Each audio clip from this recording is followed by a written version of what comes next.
नानक अंगद गुरु अमरदास पद बंद रामदास अर्जन गुरु बर श्री हरि गोबिंद हर राय हर कृष्ण गुर तेग बहादुर चंद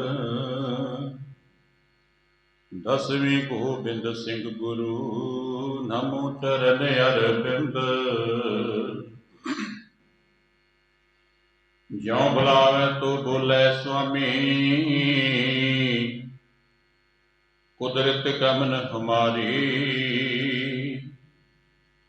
साध संग नानक जस गायो जो प्रभ की अत प्यारी ज्ञान ध्यान किस कर में न जाना सार न जाना तेरी सब ते बड़ा सतगुर नानक जिन कल राखी मेरी सब ते बड़ा सतगुर नानक जिन कल राखी मेरी। वाहिगुरु जी का खालसा वाहिगुरु जी की फतेह। सो आप सदा सिख संगतां माई भाई वड भागे हो धनता दे योग हो जो कि इस वक्त जुगो जुगे अटल गद्दी ते सुभाईमान चवर तख्त दे मालिक हाजर नाजर सतगुरु धन श्री गुरु ग्रंथ साहिब जी महाराज जी पवित्र गोद विच बैठ करके सतगुरां दी पवित्र गुरबाणी का आनंद माणते हुए अपने जीवन दी घड़ियां सफलियां बना रहे हो वड्डियां भागां वाले हो। आओ गुरु चरणों में बैठ के सतगुरां दे पवित्र इतिहास श्रवण करिए। इस तो पहलों आपने श्रवण किया सी कि धन श्री गुरु अर्जन देव जी महाराज का इतिहास सुनाते हुए भाई गुरदास जी ने भाई भाना जी को दसना किया कि धन श्री गुरु अर्जन देव जी महाराज ने अपन रहमतां वरता के इस नगरी का नाम चोला साहिब रख दिता। जिथे बाणी विच उचारण किया उत्थे सारे सरकारी रिकॉर्ड दे विच भी चोला साहिब लिखिया गया। वक़्त की हुकूमत देख करके झुक गई सतगुरां दे चरनां ते नमस्कार करके बड़ा सारा धन्नवाद करना किया कि चोला साहब के नाम से हुण मामला जिहड़ा जितना भी पगराउना शुरू कर दिता है। धन श्री गुरु हरगोबिंद जी महाराज मेरी पीरी दे मालिक सच्चे पातशाह चोला साहब विखे सुभाईमान है। भाई गुरदास जी सतगुरां दे हुक्म नूं प्रवान करके भाई भाना ते होर गुरसिखां नूं इतिहास श्रवण करवा रहे हैं। आओ हम इस तो अगे इतिहास नूं श्रवण करिए। वाहिगुरु साहिब जी उन भाव रहित विनय बखानी सुन कर सतगुर बोलै बानी कब भाव है कब सुध आवे इसकी कुल में अस जन्मावे। कि जिथे सतगुरां ने ये रहमतां वरताइयां उत्थे नाल ही सतगुरां ने ये बचन छड्ड दिते क्योंकि पिंड के नंबरदार ने पंच ने बेनती की सी कि सतगुरु इहदा कमल दूर कर दिओ क्योंकि ये अणजानता विच होकर के तुहाडे वचन नहीं मन्निया।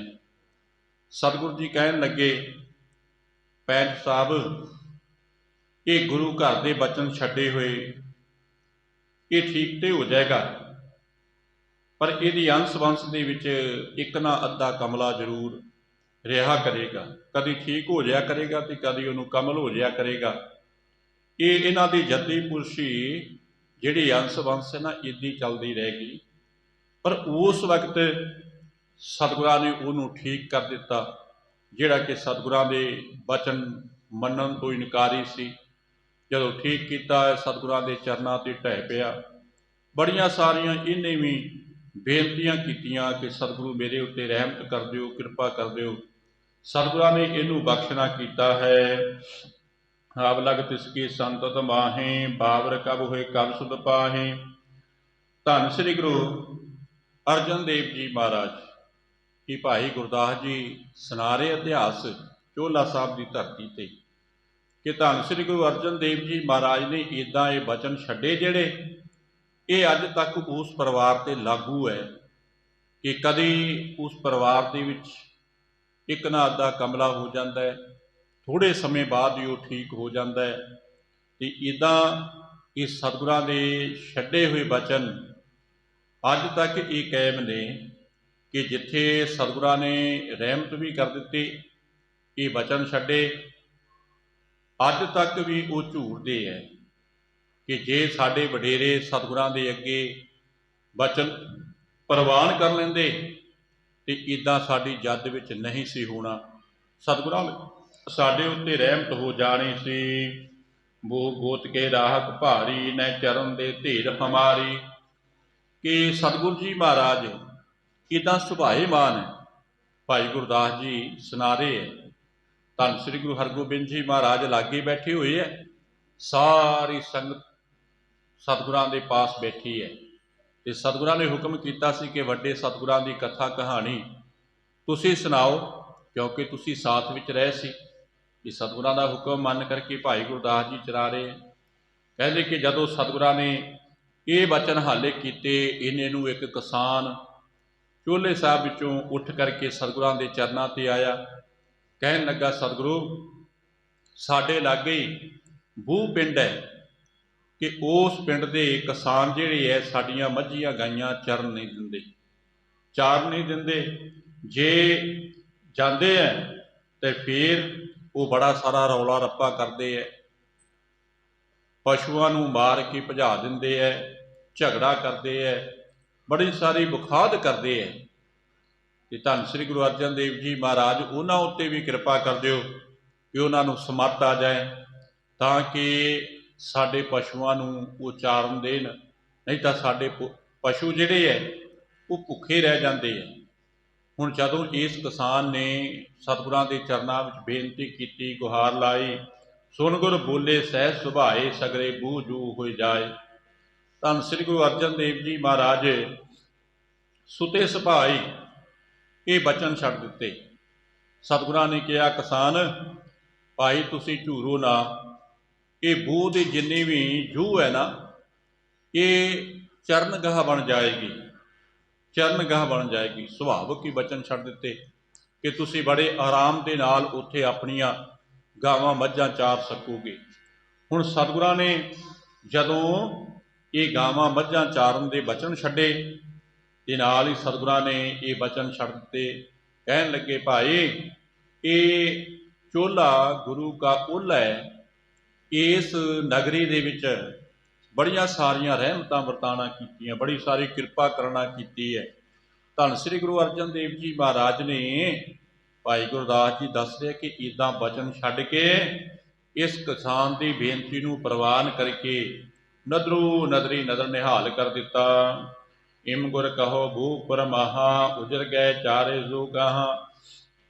कि इसे तरह ही होया, सतगुरां ने जदों ये बचन छड्ड दिते, कहंदे कि ये बूह नगर वाले बड़े सारे जितने भी वसिंदे सी ना, ये मायाधारी होण करके बड़े हंकारे सी, किसी की परवाह नहीं सी करते। ते सतगुरां दा इन्हां उत्ते बचन लागू हो गया, ये नगर उजड़ गई, चरणगाह बन गई। ये बड़े आनंद सहित हुण चोले वाले इत्थे अपनियां गावां मੱਝਾਂ जिहड़ियां चारन लगे है। इतने नूं गुरु के प्यारियां ने लंगर पानी तैयार करके लियाउणा कीता। सतगुरां ने बैठ करके फिर लंगर प्रशादा छकना कीता है। मन भाव दे अच कै सुख पाए, निज विश्राम करे इस थाए। कि सतगुरु जी महाराज मन भाउंदा प्रशादा पानी छकदे है ते बड़े प्रेम दे नाल इत्थे विश्राम करते हैं, बड़े प्रेम दे नाल इत्थे विश्राम करते हैं। कई दिन उत्थे वस करके ते नाल ही सतगुरु जी महाराज की कृपा हो गई कि ये जिहड़ा पैंच सी, जिहड़ा कि दिल्ली विखे जा करके मामला तारन वास्ते गया सी, इन्हें फिर सतगुरां दे चरनां विच आकर के बेनती की है, बेनती की है। ਤੇ ਜਦੋਂ ਸਤਿਗੁਰਾਂ ਨੇ ਇਹਦੀ ਬੇਨਤੀ ਸੁਣੀ ਤੇ ਸਤਿਗੁਰਾਂ ਨੇ ਕਹਿ ਦਿੱਤਾ, ਪੰਚ ਸਾਹਿਬ ਤੁਸੀਂ ਇੱਕ ਵਾਰ ਤੁਹਾਨੂੰ ਬਚਨ ਕਰਨਾ ਕੀਤਾ, ਜਾਓ, ਜਿੱਦਾਂ ਵੀ ਬਚਨ ਹੋ ਗਏ ਉਹ ਸੰਪੂਰਨ ਹੋਣਗੇ। ਤੇ ਸਤਿਗੁਰਾਂ ਦੀ ਰਹਿਮਤ ਹੋ ਗਈ, ਕਿਰਪਾ ਹੋ ਗਈ। ਫਿਰ ਕਹਿਣ ਦਾ ਭਾਵ ਕਿ ਜਿਤਨੇ ਵੀ ਸਰਕਾਰੀ ਰਜਿਸਟਰ ਸੀ ਜਾਂ ਲੇਖਾ ਜੋਖਾ ਸੀ ਉਹ ਚੋਹਲਾ ਸਾਹਿਬ ਦੇ ਵਿੱਚ ਹੋਣਾ ਕੀਤਾ। ਇਹ ਨਗਰ ਵਾਲੇ ਸਾਰੇ ਸਤਿਗੁਰਾਂ ਉੱਤੇ ਬੜੇ ਪ੍ਰਸੰਨ ਨੇ, ਨਮਸਕਾਰਾਂ ਕਰਦੇ ਹੈ। ਸਤਿਗੁਰੂ ਜੀ ਮਹਾਰਾਜ ਨੇ ਬੜੀਆਂ ਇਹਨਾਂ ਨੂੰ ਰਹਿਮਤਾਂ ਦੇਣੀਆਂ ਕੀਤੀਆਂ ਹਨ। ਕਿसी पंच को सुत चले आयो, खटरस भोजन को कर ले आयो, बैठ गयो पद बंधन धारी, गुर बूझी सब कुशल उचारी। कि इदां हुण सतगुरु जी महाराज ने रहमतां वरताईयां। भाई गुरदास ने ना सारा इतिहास चोले साहब का दसना किया कि पंचम पातशाह किदां किदां इत्थे रहमतां वरताईयां।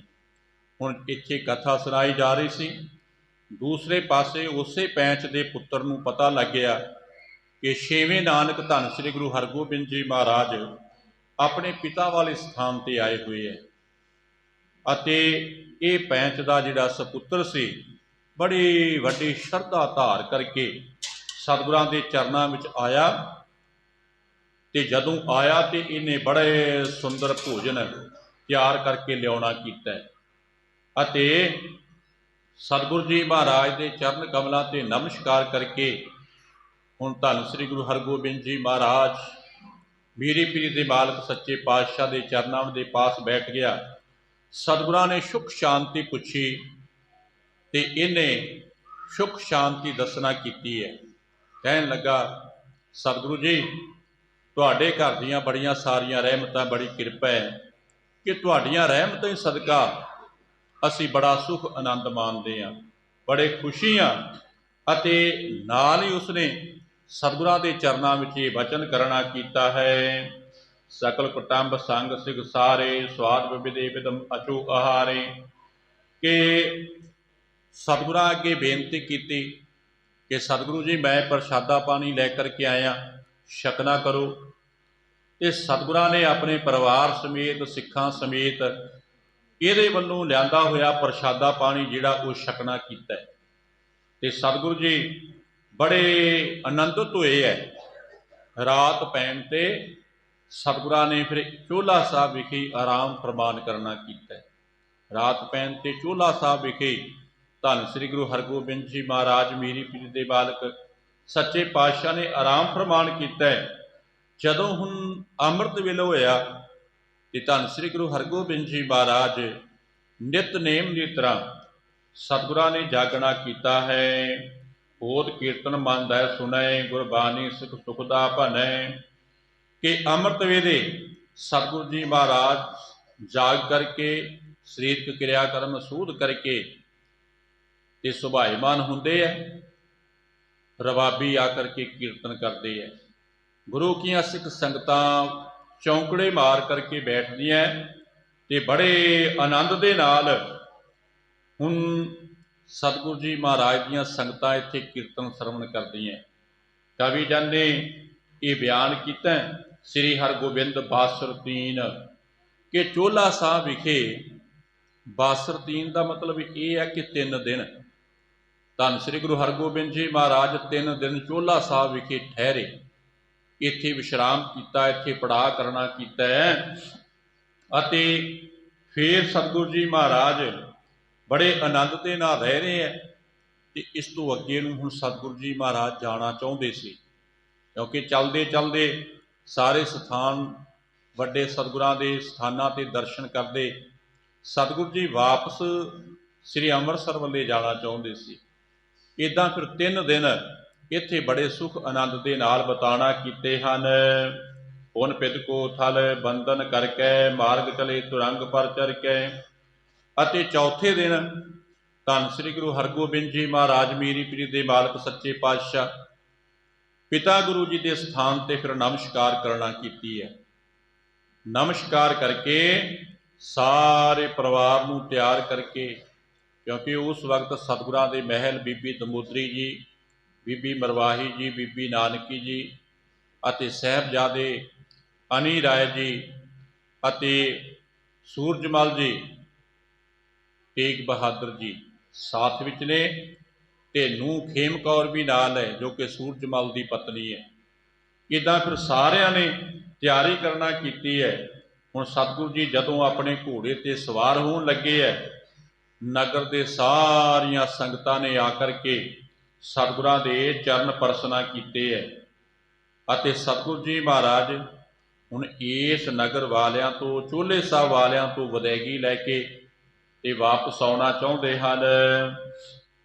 ਪੰਜ ਤ੍ਰੈ ਨੇ ਪੂਜਾ ਕੀਨ, ਤ੍ਰੈ ਗੁਣ ਮਹਿਲਾ ਤੇ ਵਰਦੀਨ, ਕਿ ਜੋ ਇਹ ਪੈਂਚ ਦੀ ਇਸਤਰੀ ਸੀ ਨਾ, ਇਸ ਨੇ ਹੁਣ ਸਤਿਗੁਰਾਂ ਦੇ ਮਹਿਲਾਂ ਨੂੰ ਬੜੇ ਸੁੰਦਰ ਵਸਤਰ ਦੇਣਾ ਕੀਤੇ ਹੈ। ਬੀਬੀ ਦਮੋਦਰੀ ਜੀ ਨੂੰ, ਬੀਬੀ ਮਰਵਾਹੀ ਜੀ ਨੂੰ ਤੇ ਬੀਬੀ ਨਾਨਕੀ ਜੀ ਨੂੰ ਬੜੇ ਸੁੰਦਰ ਜਿਹੜੇ ਵਸਤਰ ਦੇਣਾ ਕੀਤੇ ਹੈ। ਤੇ ਸੂਰਜਮਲ ਦੀ ਪਤਨੀ ਵੱਲ ਵੀ ਦੇਖ ਕੇ ਕਿ ਇਹ ਸਤਿਗੁਰਾਂ ਦੀ ਨੂੰਹ ਰਾਣੀ ਹੈ, ਇਹ ਸਿਆਣੀ ਇਸਤਰੀ ਸੀ, ਇਸਨੇ ਉਹਨੂੰ ਵੀ ਬਹੁਤ ਸੋਹਣੇ ਵਸਤਰ ਜਿਹੜੇ ਦੇਣਾ ਕੀਤੇ ਹੈ। ਕਹਿ ਲਓ ਕਿ ਸਾਰੇ ਪਰਿਵਾਰ ਦੀ ਇਸ ਪੈਂਚ ਦੀ ਘਰਵਾਲੀ ਨੇ ਬੜੀ ਸਾਰੀ ਸੇਵਾ ਕਰਨਾ ਕੀਤੀ ਹੈ। ਧੰਨ ਸ੍ਰੀ ਗੁਰੂ ਹਰਗੋਬਿੰਦ ਜੀ ਮਹਾਰਾਜ ਦੇ ਪਰਿਵਾਰ ਨੂੰ ਸਮਝ ਕਰਕੇ ਸੇਵਾ ਕਰਕੇ ਤੇ ਆਪਣਾ ਜੀਵਨ ਸਫਲਾ ਕਰਨਾ ਚਾਹੁੰਦੀ ਸੀ। ਫਿਰ ਸਾਰਿਆਂ ਨੂੰ ਬੜੇ ਸੋਹਣੇ ਸੋਹਣੇ ਵਸਤਰ ਦੇ ਕੇ ਤੇ ਆਪਣੇ ਮਨ ਦੀ ਖੁਸ਼ੀ ਨਿਭਾਉਣਾ ਕੀਤੀ ਹੈ। ਆਪਰ ਤ੍ਰੈਪੁਰ ਕੀ ਸਭ ਆਈ, ਯਥਾ ਸ਼ਕਤ ਭੇਟਨ ਅਰਪਾਈ, ਅਤੇ ਨਗਰ ਦੀਆਂ ਹੋਰ ਵੀ ਜਿਤਨੀਆਂ ਇਸਤਰੀਆਂ ਸੀ ਨਾ, ਜਿਨ੍ਹਾਂ ਦਾ ਧੰਨ ਸ੍ਰੀ ਗੁਰੂ ਹਰਗੋਬਿੰਦ ਜੀ ਮਹਾਰਾਜ ਦੇ ਘਰ ਦੇ ਨਾਲ ਪਿਆਰ ਜੁੜਿਆ ਹੋਇਆ ਸੀ, ਸਭ ਫਿਰ ਸੁਣ ਕੇ ਆਏ।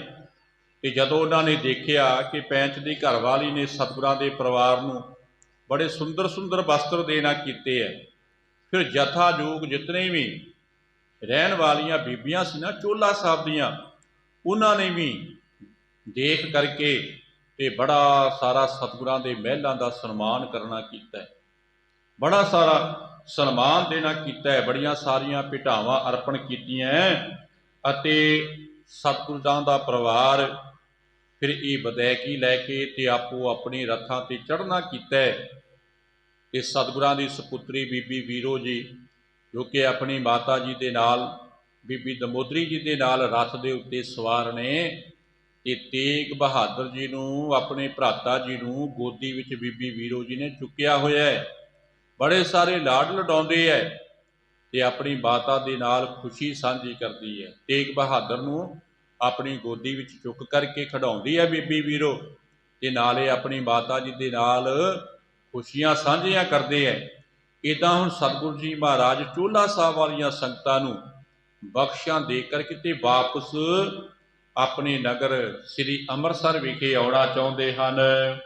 ਕੋਸ ਦੀਨ ਜਦ ਸਤਿਗੁਰ ਗਏ, ਇੱਕ ਸਥਾਨ ਬਲੋਕਤ ਭਏ, ਕਿ ਜਦੋਂ ਹੁਣ ਸਤਿਗੁਰੂ ਜੀ ਚੋਲਾ ਸਾਹਿਬ ਤੋਂ 3 ਕੋਹ ਦਾ ਪੈਂਡਾ ਤੈਅ ਕਰਕੇ ਅਗਾਂਹ ਗਏ ਨਾ, ਤੇ 3 ਕੋਹ ਦਾ ਪੈਂਡਾ ਸਫ਼ਰ ਤੈਅ ਕਰਕੇ ਤੇ ਸਤਿਗੁਰੂ ਨੇ ਆਪਣਾ ਘੋੜਾ ਖਿਲਾਰਨਾ ਕੀਤਾ। ਹੁਣ ਸਤਿਗੁਰਾਂ ਨੇ ਆਪਣਾ ਘੋੜਾ ਖਿਲਾਰ ਕਰਕੇ ਤੇ ਉਤਰਨਾ ਕੀਤਾ ਤੇ ਸਤਿਗੁਰਾਂ ਨੇ ਨਮਸਕਾਰ ਕਰਨਾ ਕੀਤੀ ਹੈ। ਹੁਣ ਜਦੋਂ ਧੰਨ ਸ੍ਰੀ ਗੁਰੂ ਹਰਗੋਬਿੰਦ ਜੀ ਮਹਾਰਾਜ ਮੀਰੀ ਪੀਰੀ ਦੇ ਮਾਲਕ ਉਤਰੇ ਹੈ ਤੇ ਸਤਿਗੁਰੂ ਜੀ ਨਮਸਕਾਰ ਕਰਕੇ ਕਾਫੀ ਸਮਾਂ ਇਸ ਜਗ੍ਹਾ ਤੇ ਸੁਭਾਏਮਾਨ ਹੋ ਗਏ। ਜਦੋਂ ਹੁਣ ਸਤਿਗੁਰੂ ਜੀ ਸੁਭਾਏਮਾਨ ਹੋ ਗਏ ਨਾ, ਤੇ ਸਤਿਗੁਰਾਂ ਨੂੰ ਇਸ ਜਗ੍ਹਾ ਤੇ ਬੈਠੇ ਹੋਏ ਦੇਖ ਕਰਕੇ ਸਿੱਖਾਂ ਨੇ ਹੁਣ ਆਪਣੇ ਮਨ ਦੇ ਵਿੱਚ ਸ਼ੰਕਾ ਧਾਰਨ ਕੀਤਾ ਹੈ। ਹੱਥ ਜੋੜ ਕਰਕੇ ਸਿੱਖ ਕਹਿਣ ਲੱਗੇ, ਸਤਿਗੁਰੂ ਇੱਥੇ ਤੁਸਾਂ ਨੇ ਕਿਉਂ ਬੈਠਣਾ ਕੀਤਾ ਹੈ? ਕੀ ਕਾਰਨ ਹੈ? ਕਿਹਦਾ ਸਥਾਨ ਹੈ? ਤੁਸੀਂ ਕਿਉਂ ਇੱਥੇ ਬੈਠੇ ਹੋ? ਇਹਦੇ ਬਾਰੇ ਸਾਨੂੰ ਦੱਸਣਾ ਕਰੋ, ਕਿਉਂਕਿ ਸਾਡੇ ਮਨ ਦੇ ਵਿੱਚ ਸ਼ੰਕਾ ਪੈਦਾ ਹੋ ਗਿਆ। ਕਰ ਬੰਧਨ ਕੋ ਰਾਵਰ ਬੈਸੇ, ਕਿਸ ਕੋ ਥਲ ਹੈਓ ਇਹ ਕੈਸੇ, ਕਿ ਬੰਧਨਾ ਕਰਕੇ ਤੁਸਾਂ ਨੇ ਇੱਥੇ ਬੈਠਣਾ ਕੀਤਾ ਹੈ, ਤੇ ਇਹ ਕਿਹਦਾ ਸਥਾਨ ਹੋਇਆ? ਕਿਉਂਕਿ ਧੰਨ ਸ੍ਰੀ ਗੁਰੂ ਨਾਨਕ ਦੇਵ ਜੀ ਮਹਾਰਾਜ ਦਾ ਘਰ ਥਾਂ ਥਾਂ ਤੇ ਮੱਥੇ ਨਹੀਂ ਟੇਕਦਾ, ਕੇਵਲ ਤੇ ਕੇਵਲ ਮੱਥਾ ਝੁਕਦਾ ਹੈ ਗੁਰੂ ਕੇ ਸਿੱਖ ਦਾ, ਤੇ ਧੰਨ ਸ੍ਰੀ ਗੁਰੂ ਨਾਨਕ ਦੇਵ ਜੀ ਮਹਾਰਾਜ ਦੇ ਘਰ ਦੇ ਅੱਗੇ ਝੁਕਦਾ ਹੈ। ਹੁਣ ਸਿੱਖਾਂ ਦੇ ਮਨ ਦੇ ਵਿੱਚ ਕੋਈ ਸ਼ੰਕਾ ਸੀ, ਤੇ ਸਿੱਖਾਂ ਨੇ ਸਤਿਗੁਰਾਂ ਤੋਂ ਪੁੱਛ ਲਿਆ कि सतगुरु तुसी सिर भी झुकाउणा कीता है, बंदना भी करना कीती है, किहदा स्थान है, तुसी इत्थे बैठ भी गए, इहदे बारे साडा शंका निवृत्त करो। ते धन श्री गुरु हरगोबिंद जी महाराज हसे है, दया सिंध सुन बात बखाने, कि दया दे सागर धन श्री गुरु हरगोबिंद जी महाराज मेरी पीरी दे मालक सच्चे पातशाह अपने सिखां तो ये सुन करके कहन लगे कि बई ये होर किसी का स्थान नहीं, ये तो पहले पातशाह धन श्री गुरु नानक देव जी महाराज का स्थान है, जिथे कि असां ने नमस्कार करना कीती है। ते असां ने इसे वास्ते बैठना कीता है कि इत्थे परमेश्वर जी का स्थान है, धन श्री गुरु नानक देव जी महाराज का स्थान है जी। पट्ठे विंड पुरनाम कहंते, खतरी बेदी बृंद बसंते, कि इस पिंड का नाम पट्ठे विंड है, ते बेदी खतरी दे बड़े सारे लोग इस नगरी दे विच वसदे है। बेदी वंश के लोग जिहड़े है ना, वो इस नगरी दे विच वसदे है। धन श्री गुरु नानक देव जी महाराज अपने साथियों समेत, भाई बाला ते मरदाना समेत इस नगरी विच आए से। इत्थे आकर के धन श्री गुरु नानक देव जी महाराज ने चरण पाना कीते से, इस धरती नूं भाग लगाना कीते से। गुरु प्यारिओ, ताही असां ने इस जगह ते नमस्कार करना कीती है। आन बेदियन जबै निहारे, करत पुत करन बाग उचारे, कि जदों बेदियां ने आके धन श्री गुरु नानक देव जी महाराज नूं देखिया सी ना, हुण धन श्री गुरु हरगोबिंद जी महाराज उस वेले की कहानी जिहड़ी सुना रहे सी कि जदों धन श्री गुरु नानक देव जी महाराज इस पिंड विच आए, नाल रबाबी मरदाना सी, भाई बाला सी, ते सतगुरु आके इत्थे बैठ गए। ते इन्हां दे अंश वंश ने जदों देखना कीता, उन्होंने जदों आके धन श्री गुरु नानक देव जी महाराज नूं फकीरी लिबास विच वेखिया ना, ते बड़े सारे गलत गल्लां जिहड़ियां हुजतां वालियां गल्लां, मखौलबाजी कहण दा भाव कि सतगुरां नूं करना कीती है। सतगुरां नूं हुण इन्हां ने हुजतां करनियां कीतियां ते कहण लगे कि नानका, कित्थे तू बेदियां दी कुल नूं लाज लगाना कीती है, किहड़ा तू ये अपना भेस बनाई फिरदा है कि बेदी वंश विच जन्म लै करके ते गुराइया बनया फिरदा है, गुराहे पै के तुरया फिरदा है, फकीरी लिबास बनाया, पिता तुहाडा पटवार दा काम करदा है, कितना वो धनी बंदा है, कि तुसां ने ये बेदी वंश नूं लाज लाना कीती है, माड़ी गल है तुहाडे वास्ते। तेरे तो आराम दे नाल घरे नहीं बैठिया जांदा, अपने परिवार नूं संभालना करो। लोक लज्जिया वालियां गल्लां, लोक लज्जिया वालियां गल्लां जिहड़ियां संसारक गल्लां इन्हां बेदी वंश वालियां ने कहना कीतियां सतगुरां नूं। ये धन श्री गुरु हरगोबिंद जी महाराज ना हुण इत्थे अपने सिखां नूं सुना रहे हैं कि भाई जदों धन श्री गुरु नानक देव जी महाराज आए से ते उन्हां दे अंश वंश ने बड़ियां सारियां हुजत वालियां गल्लां कीतियां। इस पुर भ्रातन मह चैथान करे पसारण दंभ महान, कि इस भरावां दे नगर विच तुसीं रहण लई स्थान चाहुंदे हो। जिथे उन्होंने हुजतां कीतियां ना, उत्थे कहण लगे नानका, तू इत्थे साडी नगरी दे विच रहण वास्ते जगह चाहुंदा है, इस वास्ते तुसां ने ते एक ये महान पखंड, कहण दा भाव कि वड्डा पखंड रचिया होया है, ते असीं ते तैनूं अपनी नगरी विच नहीं रहण देवांगे, क्योंकि तू ते हुण ये फकीर बणिया ही बणिया है, तेरा शरीका तेनू इत्थे वसन नहीं देवेगा, तू इत्थों चलिया जा, नहीं तो असीं तेनू बाहों पकड़ के ते उठा देवांगे, सानू इहदे विच शर्म आएगी। लोग जदों आके देखणगे ते आखणगे बई ये बेदी वंश वालियां दा मुंडा है, जिहड़ा कि फकीर बणिया फिरदा है, घर बार छड्ड के एवें तुरिया फिरदा है, मड़ियां मसाणा विच कुराइया बणिया फिरदा है, ते नाल साडी भी निरादरी होएगी। लोक लज्जिया नूं वेख के इन्हां ने बड़ियां सारियां गल्लां कीतियां सतगुरां नूं। धन श्री गुरु हरगोबिंद जी महाराज दरसा रहे है, कहण लगे भाई सिखो, ਉਹਨਾਂ ਨੇ ਬਿਲਕੁਲ ਵੀ ਅਦਬ ਸਤਿਕਾਰ ਨਹੀਂ ਕਰਨਾ ਕੀਤਾ। ਧੰਨ ਸ੍ਰੀ ਗੁਰੂ ਨਾਨਕ ਦੇਵ ਜੀ ਮਹਾਰਾਜ ਦਾ ਸਤਿਕਾਰ ਨਹੀਂ ਕੀਤਾ, ਤੋਹੀਨ ਕਰਨਾ ਕੀਤੀ ਹੈ। ਕਹਿਣ ਲੱਗੇ ਚਲਿਆ ਜਾ ਸਾਡੇ ਨਗਰ ਵਿੱਚੋਂ, ਜੇ ਨਹੀਂ ਜਾਏਗਾ ਤਾਂ ਫਿਰ ਅਸੀਂ ਧੱਕੇ ਮਾਰ ਕੇ ਤੈਨੂੰ ਇਸ ਆਪਣੀ ਨਗਰੀ ਵਿੱਚੋਂ ਕੱਢ ਦੇਵਾਂਗੇ।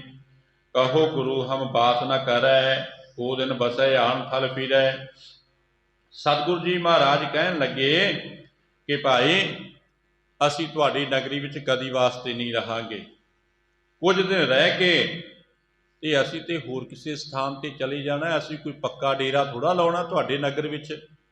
ਚਲਦੇ ਚਲਦੇ ਅਸਾਂ ਨੇ ਇਸ ਪਾਸੇ ਵੱਲ ਆਉਣਾ ਕੀਤਾ ਹੈ, ਇਸ ਵਾਸਤੇ ਅਸੀਂ ਕੋਈ ਪੱਕਾ ਡੇਰਾ ਕਰਨ ਵਾਸਤੇ ਨਹੀਂ ਜਾਣਾ। ਸਾਡਾ ਸ਼ਰੀਕਾਂ ਦੇ ਨਾਲ ਕੋਈ ਸ਼ਰੀਕਾ ਨਹੀਂ, ਅਸੀਂ ਕੋਈ ਸ਼ਰੀਕੇਬਾਜ਼ੀ ਤੁਹਾਡੇ ਨਾਲ ਵਿੱਢਣ ਵਾਸਤੇ ਨਹੀਂ ਆਏ ਕਿ ਤੁਹਾਡੇ ਨਾਲ ਸ਼ਰੀਕੇਬਾਜ਼ੀ ਕਰੀਏ। ਇਸ ਵਾਸਤੇ ਤੁਸੀਂ ਲੋਕ ਲੱਜਿਆ ਤੋਂ ਬਚਣਾ ਚਾਹੁੰਦੇ ਹੋ ਤੇ ਬਚ ਕਰਕੇ ਰਹਿਣਾ ਕਰੋ, ਕਿਉਂਕਿ ਅਸਾਂ ਨੇ ਤਾਂ ਇੱਦਾਂ ਦੀ ਲਾਲਸਾ ਜਿਹੜੀ ਹੈ ਇਹ ਸੰਸਾਰਕ ਪਦਾਰਥਾਂ ਦੀ ਛੱਡ ਦਿੱਤੀ ਹੈ। ਇਹਨਾਂ ਰਿਸ਼ਤਿਆਂ ਦੀ ਲਾਲਸਾ, ਇਹਨਾਂ ਪਦਾਰਥਾਂ ਦੀ ਲਾਲਸਾ, ਸਭ ਕੁਝ ਛੱਡਣਾ ਕੀਤਾ ਹੈ। ਸਾਨੂੰ ਕੋਈ ਪਰਵਾਹ ਨਹੀਂ, ਕੋਈ ਕੁਛ ਕਹੀ ਜਾਏ, ਤੁਹਾਡੀ ਵੀ ਜੋ ਮਰਜ਼ੀ ਤੁਸੀਂ ਕਹੀ ਜਾਓ, ਪਰ ਅਸੀਂ ਜਿਸ ਪਾਸੇ ਤੇ ਤੁਰੇ ਆ ਨਾ ਇਹਦੇ ਬਾਰੇ ਅਸੀਂ ਹੀ ਜਾਣ ਸਕਦੇ ਆ, ਜਾਂ ਜਿਨ੍ਹਾਂ ਦਾ ਪਿਆਰ ਜੁੜਿਆ ਉਹੀ ਜਾਣ ਸਕਦੇ ਆ। ਤੁਸੀਂ ਸੰਸਾਰਕ ਪਦਾਰਥਾਂ ਦੇ ਨਾਲ ਜੁੜ ਕਰਕੇ ਮੂਰਖਤਾ ਵਿੱਚੋਂ ਕਿ ਤੁਸੀਂ ਇਸ ਗੁਪਤ ਭੇਜ ਨੂੰ ਸਮਝ ਨਹੀਂ ਸਕੋਗੇ। ਸੁਨ ਬੇਦਨ ਕੋਪ ਕਰ ਕਹੋ, ਇਹੋ ਤਵਦਾਰ ਸਭਨ ਹਮ ਲਹੋ।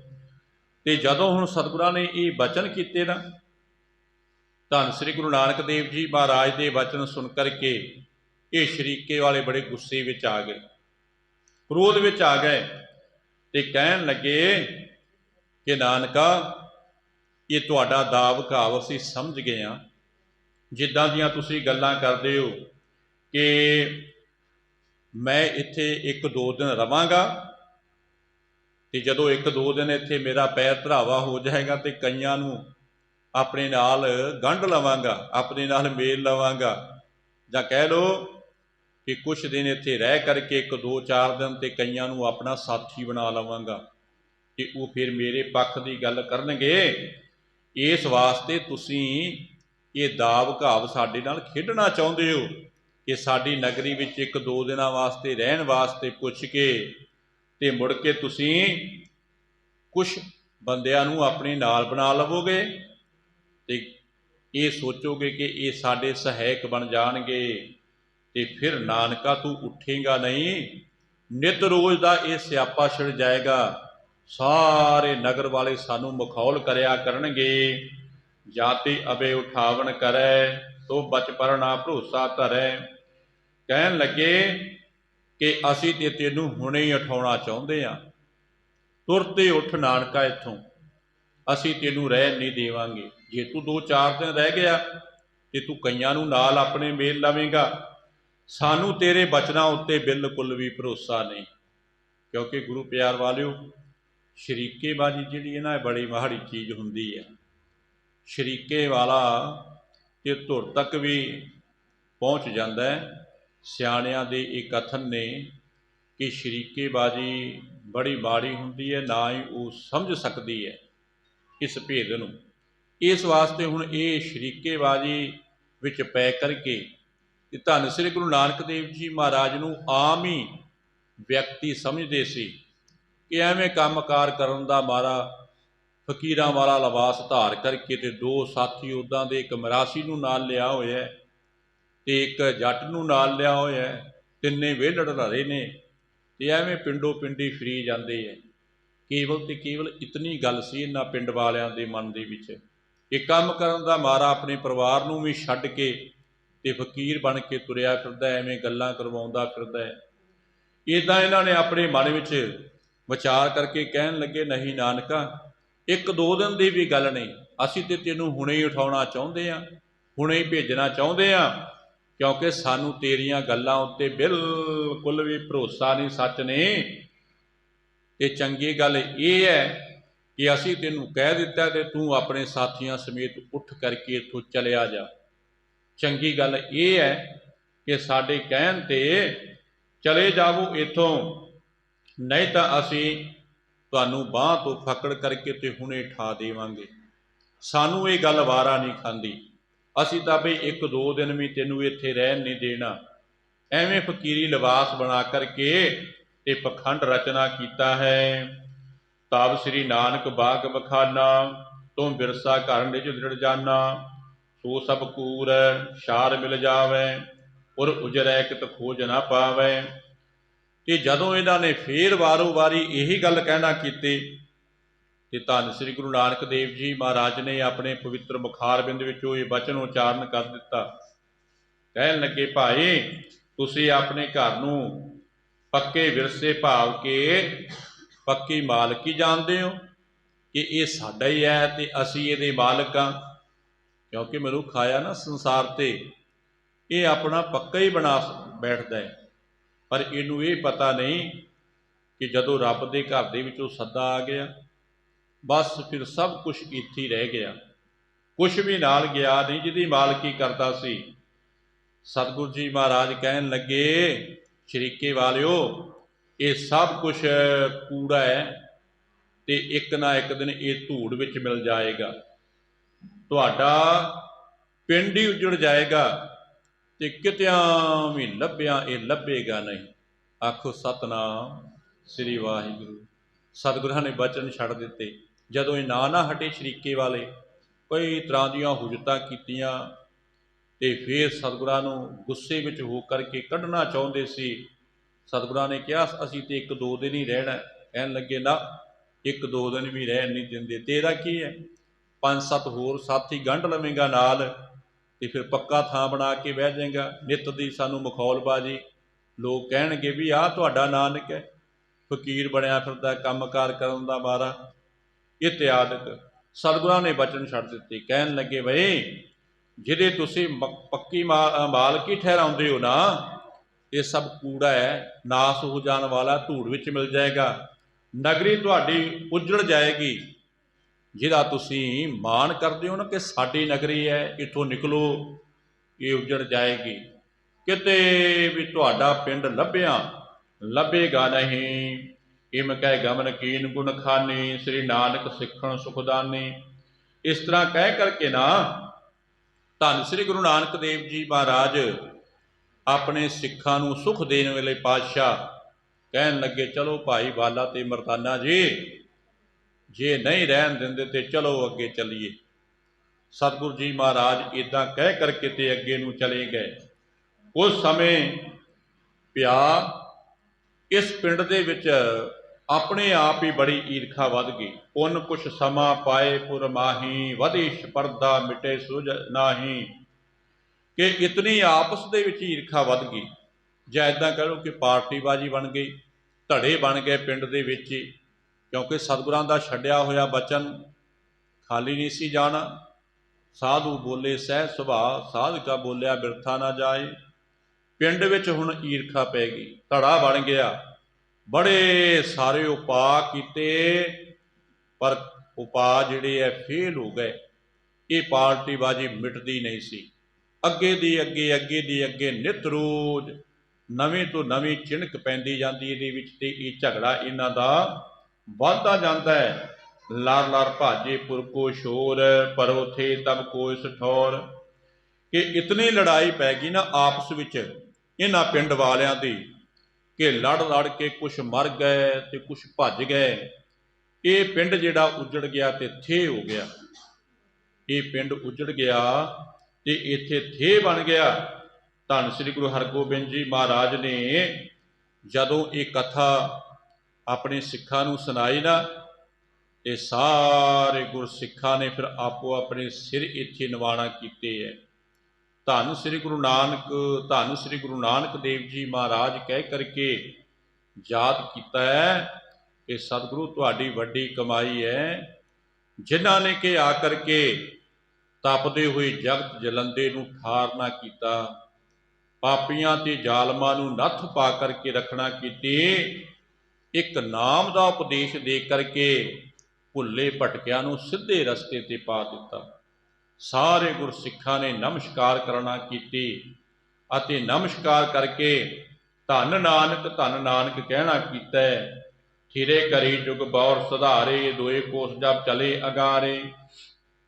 ये धन श्री गुरु हरगोबिंद जी महाराज इस स्थान ते फिर 2 घड़ियां ठहरे है। इतिहासकार ने लिखना कीता थिरे करी जुग बौर सुधारे, ਇਹਦਾ मतलब कि 2 घड़ियां ठहरना। धन श्री गुरु नानक देव धन श्री गुरु हरगोबिंद जी महाराज 2 घड़ियां इस स्थान ते ठहरे है जिथे कि सतगुरां ने बचन छड़ना कीते सी। दोए कोस जब चले अगारे, ते जदों 2 कोह ते अगे फिर सतगुरां ने जाना कीता ना, ते फिर धन श्री गुरु अर्जन देव जी महाराज का स्थान नेड़े आ गया। उत्तर तुरंग ते बंदन ठान, ते फिर धन श्री गुरु हरगोबिंद जी महाराज उत्थे भी अपने घोड़े तो उतरे ते उस स्थान ते भी नमस्कार करना कीती है। पिता गुरु जी के स्थान ते देख करके उतरे है घोड़े तो, ते सतगुरां ने फिर इस जगह ते भी नमस्कार करना कीती है। सवा जाम दिन तब लो चरो, कह सबन सो डेरा करो। कि तद तक सवा पैर जिहड़ा दिन चढ़ आया, सवा पैर जिहड़ा दिन चढ़ आया, सारिਆਂ ਨੂੰ कह करके ते सतगुरां ने फिर इत्थे डेरा करना कीता है। पिता गुरु जी वाले स्थान ते डेरा कीता। जिन्हां मनुखां दी भैड़ी मत नूं दूर कीता ना, अपने सारे सिखां नूं कह के उत्थे फिर डेरा कीता ते भोजन छकन दी आग्या देना कीती है। सतगुरु जी महाराज कहन लगे भाई इस जगह ते लंगर प्रशादा छकांगे, तृप्त होवांगे, ते फिर अगली गल जिहड़ी वो विचारी जाएगी। बैठे लगो दीवान महान, बूझन कीने गुरदब भान। कि सतगुरां ने फिर इत्थे बैठ करके दीवान सजाए, ते ब्रह्म ज्ञानी बाबा बुढ़ा जी दे सपुत्र भाई भाना जी फिर सतगुरां नूं इत्थे पुछदे है। सतगुरु जी महाराज नूं कहन लगे कि धन श्री गुरु हरगोबिंद जी महाराज उजड़िया होया नगर तुसां ने दूर बखाड़ा कीता है। ते फिर धन श्री गुरु अर्जन देव जी महाराज इत्थे किवें आउणा कीता, तुहाडे पिता गुरु जी इस जगह ते किवें आए, इहदे बारे भी सानू समझाना कर दिओ। सुन घर विधिए उरनहारा, उते संग तुम करो उचारा। ते जदों इत्थे भाई भाना जी ने पुछया ना, इस जगह ते फिर धन श्री गुरु हरगोबिंद जी महाराज ने भाई विधि चंद वाल देखिया ते इशारा किया। इशारा यह सी कि भाई विधि चंद जी तुसीं पिता गुरु जी दे नाल रहे हो, पुराने गुरसिख सेवक हो गुरु दरबार दे, ते तुसां ने इन्हां सारे स्थानां दे पिता जी दे नाल दर्शन दीदारे करना कीते है। ते तुसीं ये कथा जिहड़ी इत्थों दी उचारण करके ते भाई भाना जी नूं समझा दिओ। आए समानी बैन अलाए, ते विधि चंद ने सतगुरां दी आग्या मन्नी, ते आग्या मन के ते फिर भाई विधि चंद जी सुणाउंदे है कि दसना चाहुंदे है कि धन श्री गुरु अर्जन देव जी महाराज इस जगह ते क्यों आए, की कारण सी, उहदे बारे भाई विधि चंद जी सुणाउणा चाहुंदे हन। 5 सिख हम गुर के साथ, बैठ रहे स्थल जबनाथ।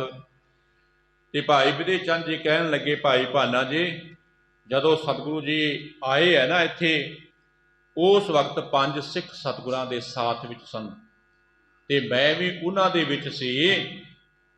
असीं इस जगह ते फिर सतगुरां दे साथ बैठना कीता।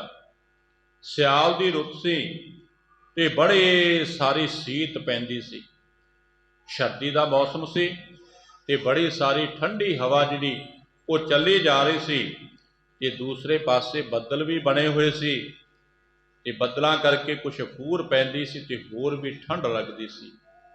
बड़ी सारी ठंड लगना करती है। हम पंचो मिल बिने उचारी, चलो आपटपुरी मझारी।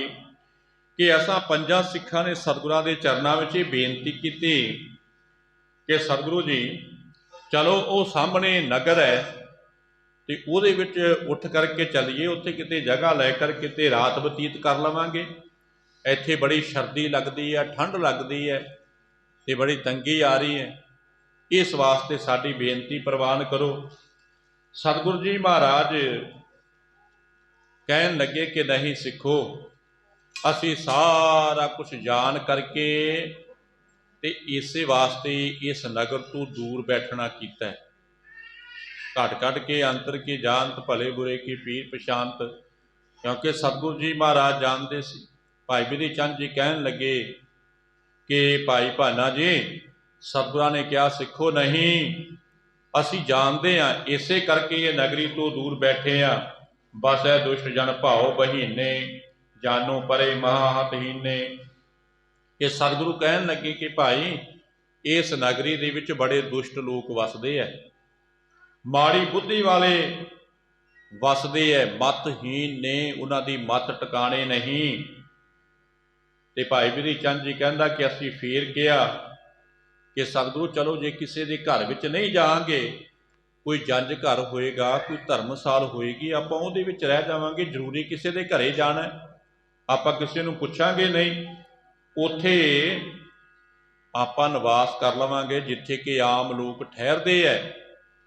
आपां किसी नगर वाले तो की लैना है, क्योंकि इत्थे बड़ी सर्दी लगन रही है। सियाल की रुत है, बदल बनया हुआ है, ठंडी शीत हवा चलती है, ठग्गा वजदा है। इस वास्ते सतगुरु कोई जंज घर होएगा नगर दे विच, कोई धर्मशाल होएगी, उत्थे आपां रात जिहड़ी वो कटनी कर लवांगे। सतगुरु कहो प्रथम तुम जाइए, पिख स्थान पुनः हम टगे आइए। सतगुरु जी महाराज कहन लगे भाई जे तुसी इदां कहंदे हो तो पहलों तुसी जाओ ते जाकर के कोई स्थान देख आओ। जे कोई इदां दा स्थान है तो आपां उत्थे ठहर जावांगे। हुण आग्या सुन करके भाई बिधि चंद जी कह रहे हैं भाई भाना जी नूं, कहन लगे असीं सतगुरां दा हुक्म पा करके चले गए नगर दे विच। ते जदों असीं नगर दे विच गए ते नगर दे विच बड़े सुंदर सोहणे चबारे जिहड़े सुंदर घर जिहड़े बने हुए सी। कहण दा भाव कि बहुत वड्डा पैसा उन्हां उत्ते लग्या होया सी। महल माड़ियां कोठियां बणियां होईयां सी। असां ने सब कुछ देखना कीता है। न विश्राम करन को थान, किनू बिठाए ना क्या सनमान। पर विश्राम करन वास्ते कोई भी जगह नहीं सी, कोई जगह नहीं बनाई कि इत्थे कोई राही पांधी आकर के विश्राम कर लेगा। जंज घर जां धर्मशाल कोई बनाना नहीं कीती, अते ना ही किसी ने सानू देख करके सन्मान करना कीता है। क्योंकि सतगुरां दे छड्डे हुए वचन झूठे सुरा हो सकते हैं। बिधि चंद जी कहन लगा भाई भाना जी किसी ने सन्मान नहीं किया। सारा हालात देख करके असी वापस आए ते वापस आ करके सतगुरां नूं सराहना कीता। जदों असी सतगुरां नूं आकर के सारा हाल सुनाया ना, ते भाई बिधि चंद जी दस रहे सी कि भाई भाना जी असी अजे सतगुरां दे पास ये सारी गल दस के बैठे ते बदल दे विचों होर फुहारां जोर दी डिग्गन लग गईयां। इदां कह लो मींह ज़्यादा आ गया, बड़ी सारी फुहार चलन लगी है ते बड़ी सारी ठंड जिहड़ी वो लगी जा रही सी। ताप श्री अर्जन बाग उचारो, एक बसी इठाम प्यारो। कि फिर धन श्री गुरु अर्जन देव जी महाराज कहन लगे गुरु प्यारिओ चलो साडा इत्थे एक सिख वसदा है, ਉਹਦੇ पास असीं तुहानूं लै करके चलदे हां। असीं उस जगह ते रहना चाहुंदे हां कि उन्हां दे प्रेम ने बड़ी वड्डी खिच पाना कीती।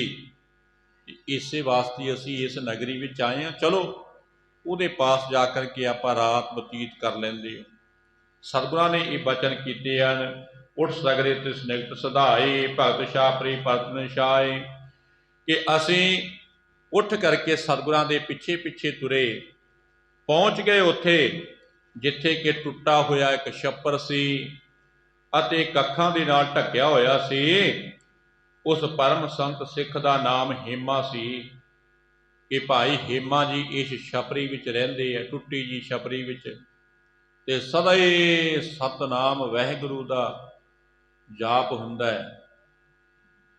जिथे नाम ना जपीए मेरे सतगुरा सेई नगर उजाड़ी जी। जिथे नाम नहीं ना जपींदा भावें कितनियां उच्चियां सुच्चियां महल माड़ियां वो उजाड़ ही नहीं। जिथे नाम जपिया जाता है वो सुहप्पण है, वो सुंदर है। हुण भाई हेमा जी इत्थे नाम जपदे है, फटी कामरी ऊपर लीन पीसते अन प्रेम मन भीन, कि फटे हुए कमले संतां महापुरुषां दे उपर है अते मन दे विच बड़ा वड्डा प्रेम है। ते अनाज पीही जा रहा सी, ਚੱਕੀ ਵਿੱਚ अनाज पीही जा रहा सी। सिख नूं वेख के बहुत प्रसन्न हुंदा सी ते कहंदा सी भाई बैठो प्रशादा पानी छको, कि हरि दे संत बड़े प्यारे ने जिन्हां दी कि सेवा का मौका मिलता है। हुण सतगुरु जी इहदी छपरी दे विच प्रवेश कर गए कि बड़ा हीमा प्रसन्न होया, उठ के सतगुरां दे चरनां दे नाल लग गया अते उही कमली सतगुरां दे थल्ले विछा करके ते सतगुरां नूं बिठाणा कीता है। बड़ा आनंदित होया, बड़ा आनंदित होया, बड़ा प्रसन्न होया। ते जिहड़ा ਚੱਕੀ ਦੇ ਵਿੱਚ अनाज पीसिया सी ना, फिर उस अनाज दे प्रशादे पकाणा कीते अति भाई हेमा जी ने प्रशादे पकाणा कीते है। भाई बिधि चंद जी दस रहे भाई भाना जी जिथे इतना प्रसन्न होए, आदर किया, सन्मान किया, उत्थे फिर हथी लंगर तैयार करके सामने लिया करके छकना किया ते कहन लगा सतगुरु जी छको ते तुहाडे सिख भी छकन, कि असां ने बड़े आनंद दे नाल इहदी छपरी दे विच प्रशादा पानी छकिया ते धन श्री गुरु अर्जन देव जी महाराज बड़े इहदे उत्ते प्रसन्न ने, बड़ियां इनू बख्शिशां देण वास्ते आए, बड़ियां रहमतां वरताउण वास्ते आए है। हुण भाई विधि चंद जी ये इतिहास सतगुरां दा हुक्म पा करके ब्रह्म ज्ञानी बाबा बुढ़ा जी दे सपुत्र भाई भाना जी नूं ते सिखां नूं सुनाई जा रहे। कहन लगा इस भाई हेमे ने बड़ा स्वागत किया, जी आया किया, सतगुरां दे चरनां दे नाल जुड़ गया ते जिहड़ा हत्थी आटा पीसा सी ना ਚੱਕੀ राही, फिर अपने हथी लंगर प्रशादा तैयार करके सतगुरां समेत सानू छकाणा कीता है ते सतगुरां दे चरनां विच बैठ करके बड़ा आनंदित हो रहे हैं। सो अज इत्थे समाप्ति, कल नूं फिर सतगुरु जी महाराज किरपा करनगे। इस तो अगे जिवें भी धन श्री गुरु अर्जन देव जी महाराज इस भाई हेमे उत्ते रहमतां वरताउणगे, भाई बिधि चंद जी इतिहास विच सुणाउणगे। जे सतगुरां की किरपा होएगी तो कल आप गुरु की सिख संगतां नूं इस तो अगे सतगुरां का पवित्र इतिहास श्रवण करवाया जाएगा। बेनती करांगे जितना भी हो सके मन बिरते एकाग्र करके गुरु चरणों में पहुँच करके सतगुरां की पवित्र गुरबाणी पवित्र इतिहास सुन करके मन करके हिरदे विच वसा के लाहे लैके धनता के योग बणीए। सतगुरु जी महाराज समर्थ ने साडे सिर ते मेहर भरे हत्थ रखणगे, साडा भी जीवन सवर जाएगा तो असीं भी धनता के योग बन जावांगे। कथा करदिआं तो बेअंत भुलां होईआं होणगीआं। जिथे धन श्री गुरु ग्रंथ साहिब जी महाराज बख्शिंद पिता है, उत्थे आप रब वर्गियां सिख संगतां जुड़ बैठे हो। किरपा करियो अपने दासां दे सिर ते मेहर भरे हत्थ रखियो, ताकि तुश बुद्धि अनुसार इसी तरह ही आप जी के चरनां की इतिहासां रही सेवा करके धनता के योग बन सकीए। सो नाल ही मैं आप गुरु की सिख संगतां नूं बेनती करदा कि कल तो लैके सतगुरां की पवित्र गुरबाणी के श्री खंड पाठ संगतां वल्लों प्रकाश करवाए गए हैं। आप नरैन कला धार जग मह परवरियो। पहले पातशाह धन श्री गुरु नानक देव जी महाराज का कल नूं अवतार आगम है ते भोग पैने है। सो सारियां संगतां नूं बेनती है कि जिन्ना भी हो सके वध तो वध गुरु की सिख संगतां ने पहुँचना है। नाल ही आपां अज रात नूं 12:22 ते अरदास करांगे सतगुरां दे अवतार आगम की खुशी विच। सतगुरां दी पवित्र देग तैयार होवेगी। संगतां नूं बेनती है कि जिन्हां ने भी इस कड़ाह प्रसाद की देग विच हिस्से पाउणे है, वो अपनियां रस्तां जिहड़ियां वो ग्रंथी साहिबानां दे पास भेज देण, ताकि सारियां संगतां दा हिस्सा जिहड़ा वो देगां विच पै सके। सारियां संगतां ने रात्रि नूं समय अनुसार अरदास में शामिल होना है, सतगुरां की पवित्र गुरबाणी श्रवण करनी है तो धनता के योग बनना है। ਨਾਲ ਹੀ ਇੱਕ ਬੇਨਤੀ ਹੋਰ ਹੈ ਗੁਰੂ ਕੀਆਂ ਸਿੱਖ ਸੰਗਤਾਂ ਨੂੰ ਕਿ ਕੱਲ੍ਹ ਨੂੰ ਪੂਰਨਮਾਸ਼ੀ ਦਾ ਦਿਹਾੜਾ ਹੈ ਤੇ ਚੰਨ ਗ੍ਰਹਿਣ ਵੀ ਲੱਗ ਰਿਹਾ ਹੈ, ਕਿਉਂਕਿ ਸੰਗਤਾਂ ਪੁੱਛਦੀਆਂ, ਇਸ ਵਾਸਤੇ ਸਾਡਾ ਫਰਜ਼ ਬਣਦਾ ਦੱਸਣਾ ਵੀ ਜ਼ਰੂਰੀ ਹੈ। 12:30 ਵਜੇ ਤੋਂ ਲੈ ਕੇ 4:17 ਤੱਕ ਇਹ ਚੰਨ ਗ੍ਰਹਿਣ ਰਹਿਣਾ ਭਾਈ। ਦਿਨੇ 12:30 ਵਜੇ ਤੋਂ ਲੈ ਕੇ ਸ਼ਾਮ 4:17 ਤੱਕ ਇਹ ਚੰਨ ਗ੍ਰਹਿਣ ਰਹਿਣਾ ਹੈ। ਸੋ ਇਹ ਵੀ ਬੇਨਤੀ ਸਾਰੀਆਂ ਸੰਗਤਾਂ ਨੋਟ ਕਰ ਲੈਣ, ਕਿਉਂਕਿ ਬਹੁਤ ਵਾਰੀ ਇਹ ਗੱਲ ਤੋਂ ਵਾਂਝੇ ਰਹਿ ਜਾਂਦੇ ਆ ਦੱਸਣ ਤੋਂ, ਤੇ ਫਿਰ ਸੰਗਤਾਂ ਨਾਰਾਜ਼ ਹੁੰਦੀਆਂ। ਇਸ ਵਾਸਤੇ ਇਹ ਬੇਨਤੀ ਸਾਰੀਆਂ ਸੰਗਤਾਂ ਧਿਆਨ ਦੇ ਨਾਲ ਸਰਵਣ ਕਰ ਲਓ ਕਿ ਕੱਲ੍ਹ ਦਿਨ ਦੇ ਟਾਈਮ 12:30 ਵਜੇ ਤੋਂ ਲੈ ਕੇ 4:17 ਤੱਕ ਇਹ ਚੰਨ ਗ੍ਰਹਿਣ ਰਹਿਣਾ ਹੈ। ਤੇ ਸਾਰੀਆਂ ਸੰਗਤਾਂ ਨੂੰ ਬੇਨਤੀ ਹੈ, ਭੋਗਾਂ ਦੇ ਸਮੇਂ ਸਾਰੀਆਂ ਸੰਗਤਾਂ ਨੇ ਗੁਰੂ ਚਰਨਾਂ ਵਿੱਚ ਪਹੁੰਚਣਾ ਹੈ, ਸਤਿਗੁਰਾਂ ਦੀ ਪਵਿੱਤਰ ਗੁਰਬਾਣੀ ਸਰਵਣ ਕਰਨੀ ਹੈ ਤੇ ਧੰਨ ਸ੍ਰੀ ਗੁਰੂ ਨਾਨਕ ਦੇਵ ਜੀ ਮਹਾਰਾਜ ਦੇ ਚਰਨਾਂ ਵਿੱਚੋਂ ਖੁਸ਼ੀ ਪ੍ਰਾਪਤ ਕਰਨੀ ਹੈ। ਇੰਨੀਆਂ ਬੇਨਤੀਆਂ ਪ੍ਰਵਾਨ ਕਰਨੀਆਂ। ਬੁਲਾਓ ਫਤਿਹ। ਵਾਹਿਗੁਰੂ ਜੀ ਕਾ ਖਾਲਸਾ, ਵਾਹਿਗੁਰੂ ਜੀ ਕੀ ਫਤਿਹ।